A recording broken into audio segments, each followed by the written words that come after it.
ሰላም። ዛሬ በቀረቡልን ምንጮች ላይ ተመሰርተን የሚንረመረው በጣም ኃይል ስላለው አንድ ጽንሰ ሐሳብ ነው፣ የስም ስልጣን። አዎ፣ ምንጮቹ እንደሚሉት የእግዚአብሔር ማንነትና ኃይል ሁሉ በአንድ ነገር ውስጥ ነው ያለው፣ በስሙ። ልክ ነው። እና የዛሬው ጥልቅ ውይይታችን ይህንን ለመፍታት ነው የሚሞክረው። ይሄ ስም እንዴት የእግዚአብሔርን ስልጣን ይወክላል? በጣም ወሳኝ ጥያቄ ነው። ይሄ ስልጣንስ ከሰማይ ዙፋን ተነስቶ በቤተ መቅደስ በኩል አልፎ በኢየሱስ አካል ተገልጦ በመጨረሻ ደግሞ በተራ አማኞች ሰውነት ውስጥ እንዴት ሊኖር ቻለ? አዎ፣ ይህንን ጉዞ መረዳት ነው ዋናው ነገር። እስኪ ከምንጩን ጀምር። የእግዚአብሔር ስምና ስልጣኑ ያላቸው ግንኙነት ምንድን ነው? እሺ፣ ያው ምንጮቹ ላይ ስናይ የእግዚአብሔር ስም ዝም ብሎ መጥሪያ አይደለም። ስሙ ራሱ የእርሱን መገኘትና ማንነት ነው የሚወክለው። ስሙ ራሱ? አዎ። በሌላ አነጋገር ስሙ ባለበት እርሱ አለ፣ ስልጣኑም አለ። ገብቶኛል። እና ይህንን ግንኙነት ለመረዳት የሚያስችል አንድ ሰንሰለት እናገኛለን። እግዚአብሔር ስሙን የሚያስቀምጠው ዙፋኑ ላይ ነው። ዙፋኑ ደግሞ የሚገኘው በቤተ መቅደስ ውስጥ ነው። እሺ። በመዝሙር 11 ላይ ደግሞ እግዚአብሔር በቅዱስ መቅደሱ ነው፣ የእግዚአብሔር ዙፋን በሰማይ ነው ይላል። ቆይ አንዴ እዚህ ላይ ላቋርጠ። ስለዚህ ግንኙነቱ ሰማይ ላይ ይጀምራል እያልን ነው? አዎ። ነገር ግን ሰማይ የሚለው ቃል ያው ብዙ ጊዜ ስናስበው ከበላይ ያለ ሰማያዊ አካል ነው። እዚህ ላይ ምንጮቹ የሚሉት ሰማይ የመንፈሳዊ ስልጣን ማዕከል ነው፣ የግድ ጂኦግራፊያዊ ቦታ አይደለም ማለት ነው። በትክክል ነጥቡን በትክክል ነው የተረዳሹ። እዚህ ላይ ሰማይ የተገለጸው እንደ ስልጣን ምንጭ፣ እንደ መለኮታዊው የአስተዳደር ማዕከል ነው። አሃ። ስለዚህ ሰንሰለቱ ይህን ይመስላል። ሰማይ እንደ የስልጣን ማዕከል አለ። በዚያ ሰማይ ውስጥ ቤተ መቅደስ አለ። በቤተ መቅደስ ውስጥ ዙፋን አለ። በዙፋኑ ላይ ደግሞ ስሙ አየ። በትክክል። ስለዚህ ሰማይ የሚለው ቃል የእግዚአብሔር ዙፋን ስሙን እና ስልጣኑ የሚገኝበትን መንፈሳዊ እውነታ የሚወክል ቁልፍ ቃል ይሆናል። ገብቶኛል። ስለዚህ በምድር ላይ የነበረው ቤተ መቅደስ ለምሳሌ የማደሪያው ድንኳን ወይም የሰለሞን ቤተ መቅደስ የዚህ ሰማያዊ ዋና መስሪያ ቤት ምድራዊ ነጸብራቅ ነበር ማለት እንችላለን። በጣም ጥሩ አገላለጽ ነው። ነጸብራቅ። ምንጮቹ የሚጠቀሙበት ቃል ምሳሌና ጥላ የሚል ነው። አዎ፣ ዕብራውያን ላይ ያለው። ልክ ሙሴ ድንኳኑን እንዲሠራ ሲታዘዝ በሰማይ ያየውን እውነተኛውን እንዲመስል ነበር። ስለዚህ በምድር ላይ የነበረው ቤተ መቅደስ የአንድ ትልቅ እውነታ ቅጂ ወይም ጥላ ነበር። ልክ እንደ አንድ ሕንፃ ንድፍ ማለት ነው። በትክክል ንድፉ ሕንፃውን ይወክላል፣ ቅርጽና ይዘቱን ያሳያል። ግን እውነተኛው ሕንፃ አይደለም። እዚህ ላይ ነው ነገሩ የበልጥ አስገራሚ የሚሆነው።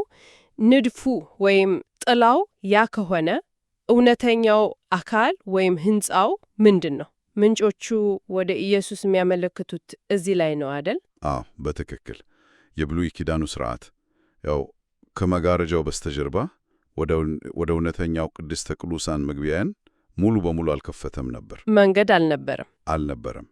ዕብራውያን ላይ እንደተበራራው ያ መንገድ ገና አልተገለጠም ነበር።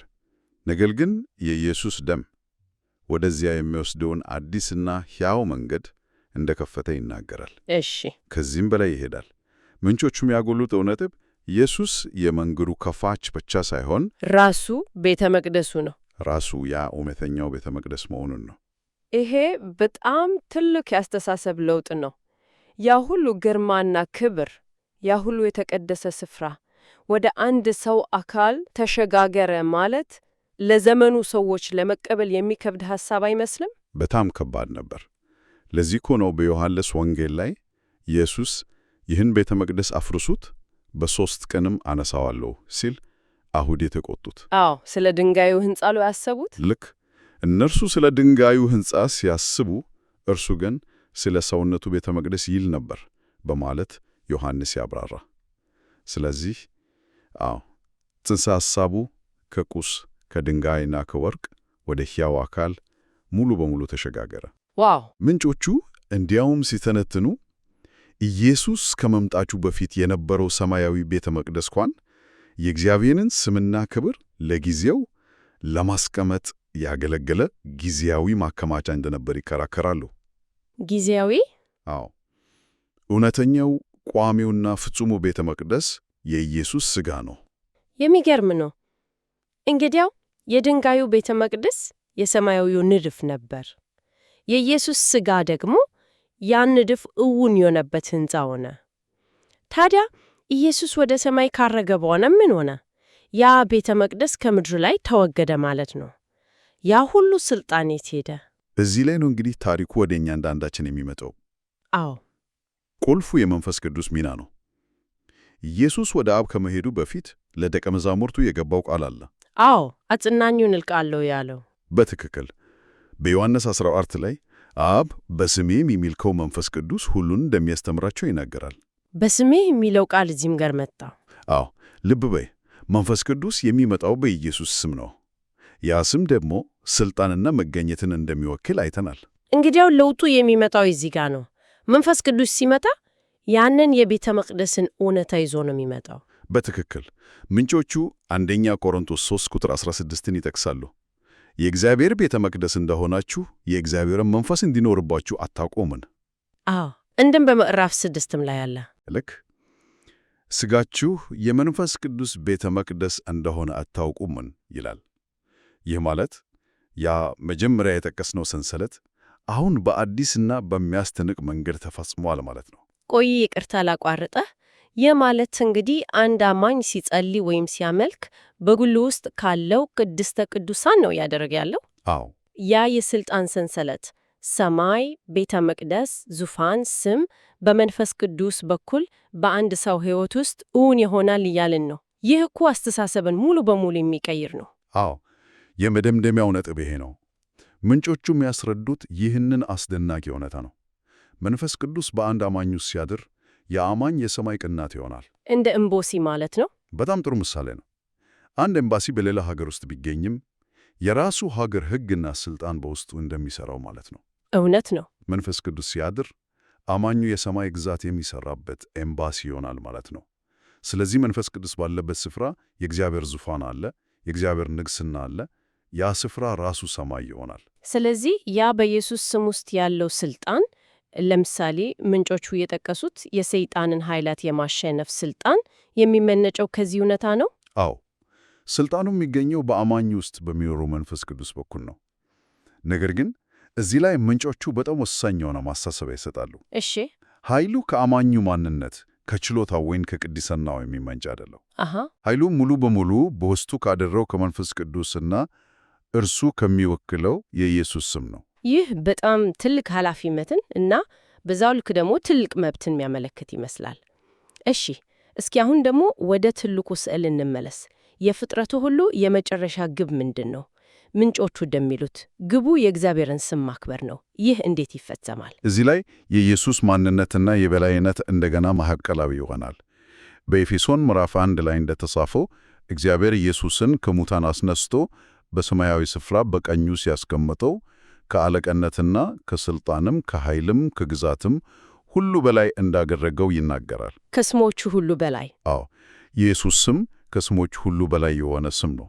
የጊዜ እና የቦታ ባለቤትነት፣ የንግሥና መብት ሁሉም በዚህ ስም ውስጥ ተጠቃሏል። እና የቤተ ክርስቲያን ሚና የሚመጣው እዚህ ላይ ነው ማለት ነው? አዎ፣ ቤተ ክርስቲያን ማለትም የአማኞች ስብስብ የክርስቶስ አካል እንደመሆኗ መጠን የዚህ ዕቅድ ዋነኛ መሳሪያ ነች።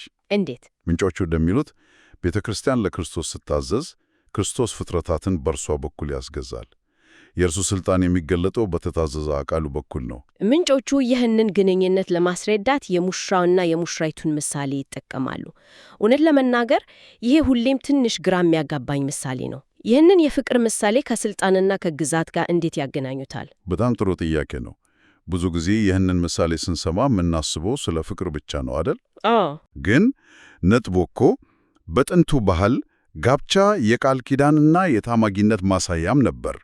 ምንጮቹ አማኞችን ከሙሽራ ጋር ሲያመሳስሏቸው ሙሽራይቱ ማለትም ቤተ ክርስቲያን የሙሽራውን ማንነት እና የተናገረውን ቃል እውነተኝነት በሕይወቷ ትመሰክራለች፣ በተግባር ታረጋግጣለች ማለት ነው። በትክክል እርሱ እኔ መንገድ እውነትና ሕይወት ነኝ ሲል ሙሽራይቱ በሕይወቷ አዎ እርሱ እውነት ነው ብላ በተግባር ታሳያለች።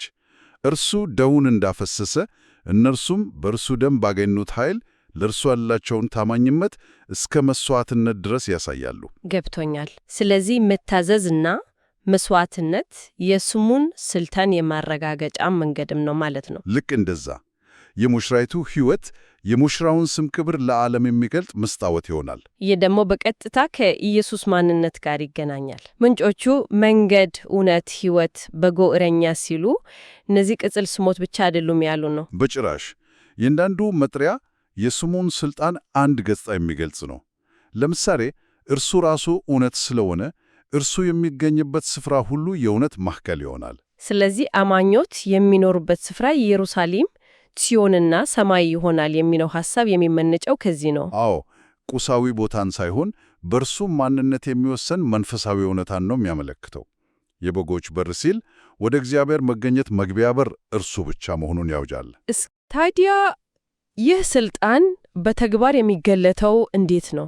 በዕለት ተዕለት ሕይወት ውስጥ ይህንን በስሙ ያለውን ሥልጣን መጠቀም ማለት ምን ማለት ነው? ምንጮቹ ብዙ ምሳሌዎችን ይጠቅሳሉ። አንደኛውና ዋነኛው ጸሎት ነው። በስሙ ብትለምኑ አናርጌዋለሁ የሚለው። አዎ፣ ዮሐንስ 14 ላይ ያለው። ይህ ማለት ኢየሱስ የሚለውን ቃል እንደ ምታዋቲ ቀመር መጠቀም ማለት አይደለም። ይልቁስ በእርሱ ሥልጣንና ፈቃድ ውስጥ ሆኖ መጸለይ ማለት ነው። የእርሱ ኤምባሲ ደመውን መጠን የምትጠይቀውን ነገር የእርሱን መንግሥት ዓላማ የሚያንጸባርቅ ሲሆን የሰማይ ሙሉ ድጋፍ ይኖረዋል ማለት ነው። ሌላስ? ሌላው ወሳኝ ነጥብ የእግዚአብሔር ልጆች የመሆን ሥልጣን ነው። ዮሐንስ 1:12 ላይ ለተቀበሉት ሁሉ ግን በስሙ ለሚያምኑት ለእነርሱ የእግዚአብሔር ልጆች የሆኑ ዘንድ ሥልጣንን ሰጣቸው ይላል። ሥልጣን ነው የሚለው መብት ብቻ አይደለም። ልክ። ይህ በስሙ በማመን የሚገኝ ሕጋዊ ለውጥ ነው። ከዚህም ጋር ተያይዞ የንግሥትናው መምጣት ጉዳይ አለ። እሺ፣ ኢየሱስ ስለ እግዚአብሔር ንግሥትና መምጣት ሲናገር ምንጮቹ ይህ በመንፈስ ቅዱስ መውረድ እንደተፈጸመ ያብራራሉ። መንፈስ ቅዱስ የኢየሱስን ንግሥትና ይዞ ወደ አማኞች ልብ ይመጣ። ስለዚህ የኢየሱስ ንግሥትና በአማኞች በኩል ነው የሚገለጠው። ይህ በጣም የሚገርም ጉዞ ነው። ከሰማይ ዙፋን ጀምረን በጥላና በምሳሌ ወደ ነበረው ምድራዊ ቤተ መቅደስ፣ ከዚያም ወደ እውነተኛው ቤተ መቅደስ ወደ ሆነው የኢየሱስ ሥጋ፣ በመጨረሻም በመንፈስ ቅዱስ በኩል ያ ሁሉ ሥልጣን ወደሚኖርበት ወደ አማኞች ሰውነት ደርሰናል። ሙሉ ክብ ሆኖ ተዘግቷል። ስለዚህ ይህ ሁሉ ነገር ለአንድ ተራ ሰው ምን ማለት ነው? የዚህ ሁሉ ጥልቅ ምርምር የመጨረሻው ነጥብ ምንድን ነው? የመጨረሻው ነጥብ ይመስለኛል ያ ሁሉ በብሉይ ኪዳን ሰዎች በፍርሃት እንኳን ሊቀርቡት ያልቻሉት መለኮታዊ ግርማና ክብር፣ ያ ሁሉ የንግሥትና ሥልጣን አሁን በአንድ አማኝ ሰውነት ውስጥ ማደሩ ነው። ከማሰብ በላይ የሆነ ቅርብ ነው እና ኃላፊነትም ነው። ምንጮቹ ይህንን ከሰማዕት ምስክርነትና ከሙሽራነት ጋር ያገናኙታል። ሰማዕት የሚለው የግሪክ ቃል ማርቱስ ሲሆን ትርጉሙ ምስክር ማለት ነው። እናም ይህ በቀጥታ ወደ መጨረሻው ጥያቄያችን ይወስደናል። አድማጮቻችን ይዞት እንዲሄዱና እንዲያስቡበት የምንፈልገው ሐሳብ። አዎ፣ ጥያቄው ይሄ ነው። የሰማይ ንግሥትናና የእግዚአብሔር የገዛ ቤተ መቅደሱ በአንድ ሰው ውስጥ ይኖር ከሆነ ይሄ እውነታ ስለ ግላዊ መሥዋዕትነትና ስለ ዕለተ ተዕለት ውሳኔዎቻችን አለንን ግንዛቤ እንዴት ሊለውጠው ይገባል? ምንናገረው ቃል፣ ምናደርገው ምርጫ፣ ሁሉም ነገር ይህንን የውስጣችንን ሰማያዊ ኤምባሲ ክብር የሚመጥን ነው ወይስ ይህንን ታላቅ ሥልጣንና ክብር እንደ ተራ ነገር ቆጥረነዋል? ይህ ለአድማጮቻችን እንዲያስቡበት ምንተወው ጥያቄ ነው።